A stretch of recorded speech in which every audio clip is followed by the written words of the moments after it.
Nombreux sont les services publics rendus inefficaces à force de baisse de moyens. Tous les jours, nous voyons de plus en plus de sociétés privées réaliser le travail jusque-là fait par des agents municipaux. La question n'est pas de monter le privé contre le public, mais bien de voir la réalité des choses. Quand on décide de se séparer d'un service, on fait un appel d'offres. Une entreprise privée qui prend un marché à la ville de Valence est forcément rentable pour son propriétaire. Qui dit rentabilité, nous le savons, ne veut pas dire service amélioré, mais bien une économie sur la masse salariale, des conditions de travail plus pénibles, moins de formation et donc une dégradation du service rendu. Nous l'avons constaté ces dernières années avec la création des déchetteries remises clé en main à des sociétés privées, avec la diminution des équipes d'élagage, l'abandon progressif de la signalisation au sol, une grande partie du travail effectué par les espaces verts et la fourrière. Et j'en passe. La preuve ici, comme vous le voyez, avec le nettoyage de ce marché par une société privée.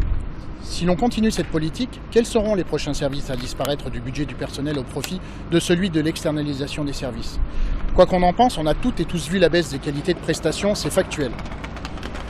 Quel intérêt a-t-on d'externaliser les services au profit d'entreprises? Le jeu d'appel d'offres entraîne automatiquement des moyens contraints qui ne permettent pas de réaliser correctement le travail. A l'inverse, la reprise en gestion municipale est bénéfique pour les salariés et pour les usagers. Nous avons pour exemple les cantines dont la qualité s'est fortement améliorée et dont le coût a baissé fortement depuis la reprise à Sodexo.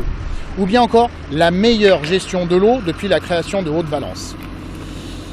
À Valence en commun, nous redonnerons les moyens nécessaires aux services et aux agents pour qu'ils puissent exercer au mieux leur mission au profit de toutes et tous.